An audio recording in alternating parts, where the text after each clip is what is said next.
الحمد لله وكفى وسلام على عباده الذين اصطفى أما بعد فأعوذ بالله من الشيطان الرجيم بسم الله الرحمن الرحيم إن أول بيت وضع للناس للذي ببكة مباركا وهدى للعالمين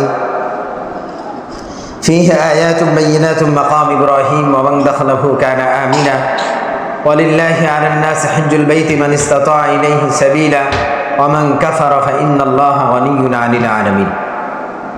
সম্মানিত দর্শক শ্রোতা, আমি আপনাদের সম্মুখে কোরআনুল কারীম থেকে সূরা আলে ইমরানের দুইটি আয়াতে কারিমা তেলাওয়াত করেছি। আল্লাহ রাব্বুল আলামিন এখানে প্রথম আয়াতের ভিতরে বলছেন যে ইন্না আউয়ালা বাইতিন উযিয়া লিন-নাস লাল্লাযী বিবাক্কাতা।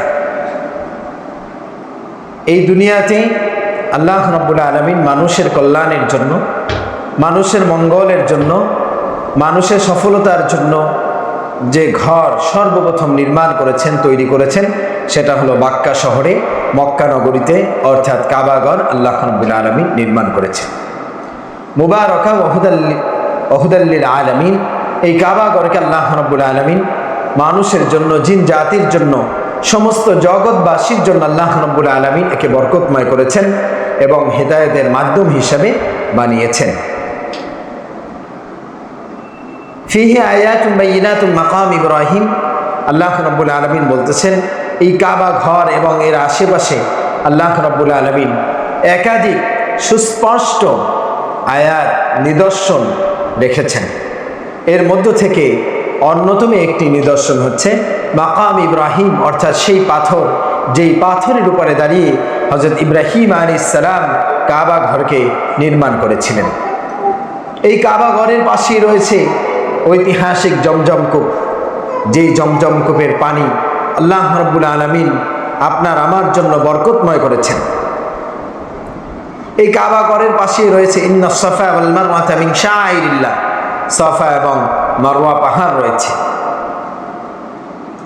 এই কাবা ঘরের এক কর্নারই লাগানো রয়েছে হজরে আসওয়াদ, যেই কালো পাথরকে আল্লাহ রাব্বুল আলামিন জান্নাত থেকে পাঠিয়েছিলেন। যখন পাঠানো হয়েছিল তখন এই পাথরটি অত্যন্ত সাদা দবদবে ছিল। মানুষের চুম্বনের কারণে এই পাথরটি কালো হয়ে গিয়েছে।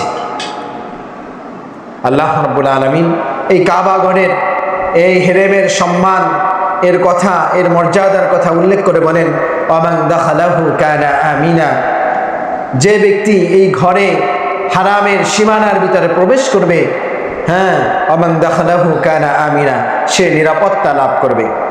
অর্থাৎ এই কাবার এই হেরেমের সীমানার ভিতরে যখন কোনো অপরাধী প্রবেশ করে তখন তাকে হত্যা করা, তাকে আঘাত করা আল্লাহ রাব্বুল আলামিন এটাকে সমর্থন করে না।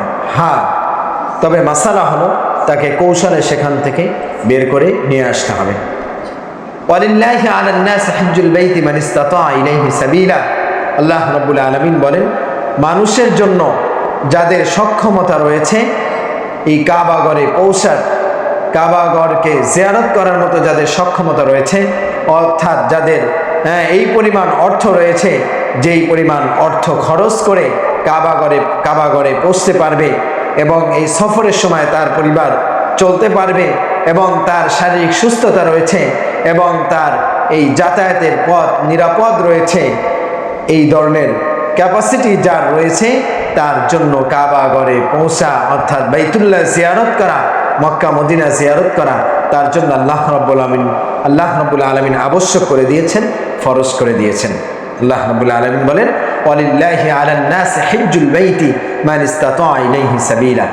সম্মানিত দর্শক শ্রোতা, আজকে যাদের হজ করার মতো, বাইতুল্লাহ জিয়ারত করার মতো, মদিনা জিয়ারত করার মতো ক্যাপাসিটি রয়েছে, তারা যদি এই ইবাদত না করে, হজ আদায় না করে, আল্লাহ রাব্বুল আলামিনের কোনো ক্ষতি হবে না। আল্লাহ রাব্বুল আলামিনের জাত এমন যে সারা পৃথিবীর মানুষ যদি আল্লাহ রাব্বুল আলামিনের ইবাদত করে তাহলে আল্লাহ রাব্বুল আলামিনের কোনো লাভ হবে না। আর তামাম পৃথিবীর মানুষ যদি আল্লাহ রাব্বুল আলামিনের ইবাদত না করে তাহলে আল্লাহ রাব্বুল আলামিনের কোনো ক্ষতি হবে না। আল্লাহ রাব্বুল আলামিন বলেন ওয়ামান কাফারা ফাইন্নাল্লাহা গানিয়্যুন আনিল আলামিন। আর যে ব্যক্তি আল্লাহর কুফরি করলো, আল্লাহর নেয়ামতের নাশুকরিয়া আদায় করলো, সে জেনে রাখুক আল্লাহ রাব্বুল আলামিন বেনিয়াজ, আল্লাহ রাব্বুল আলামিন অমুখাপেক্ষী, সে আল্লাহ রাব্বুল আলামিনের কোনো ক্ষতি করতে পারবে না। সম্মানিত দর্শক শ্রোতা, এই আয়াতে কারিমা থেকে আমরা যতটুকু জানলাম বুঝলাম, তদনুযায়ী আল্লাহ রাব্বুল আলামিন আমাদের সবাইকে আমল করার তৌফিক দান করুক। আমিন। ওয়া আখিরু দাওয়ানা আনিল হামদুলিল্লাহি রাব্বিল আলামিন।